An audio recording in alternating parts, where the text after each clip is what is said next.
Alright, buckle up because we're about to dive into the mind-blowing world of Wes Anderson's miniatures. I've always been fascinated by his unique style, and today we're going to break down one of his signature techniques that'll blow your socks off. You know how Wes Anderson's films have this distinct look that's just different?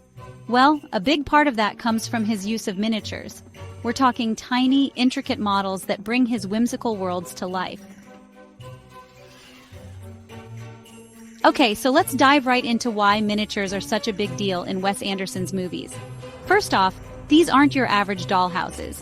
We're talking about insanely detailed, meticulously crafted miniature sets that bring Anderson's quirky vision to life. Take the Grand Budapest Hotel, for example. That pink hotel exterior? Yeah, that's a miniature. Mind-blowing, right? The way Anderson uses these miniatures is genius. They create this surreal, storybook quality that's become his trademark. Alright, now let's get into the nitty-gritty of how these mind-blowing miniatures are actually made. The amount of work that goes into these tiny sets is just insane. We're talking weeks, sometimes months of painstaking labor. And the materials? It's not just cardboard and glue, my friends. These artists use everything from balsa wood and styrene to 3D printed parts, and even real stone and metal in some cases. The level of realism is off the charts. Take the miniature ocean in The Life Aquatic with Steve Zissou. They used a combination of cellophane, silicone, and who knows what else to create water that looks so real, you'd swear you could dive right in. Now, I know what you're thinking. Why go through all this trouble when you could just use CGI? Well, buckle up, because I'm about to drop some knowledge on you. First off, let's be real. CGI is awesome. We use it all the time, and it can do some incredible things, but there's something about miniatures that just hits different, you know?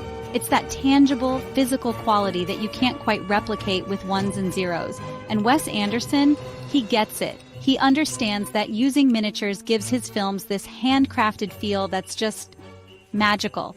It's like you can almost feel the love and care that went into creating these tiny worlds. And miniatures interact with light in a way that CGI just can't match yet. The way light bounces off these tiny surfaces creates these micro shadows. It's subtle, but your brain picks up on it. And there you have it, folks. The incredible world of miniatures in Wes Anderson's films. It's crazy to think about how these tiny handcrafted sets play such a huge role in creating the unique visual style we all know and love.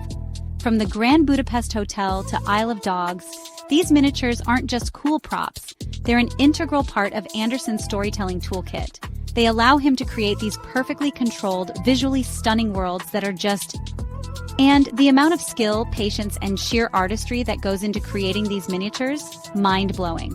It's old-school craftsmanship meeting cutting-edge filmmaking, and the result is pure movie magic.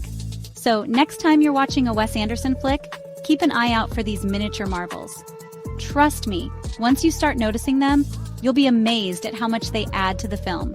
Alright, that's it for this deep dive into Wes Anderson's miniature madness. If you enjoyed this, smash that like button and let us know in the comments which Wes Anderson miniature is your favorite. Until next time, keep it real, even when it's really, really small.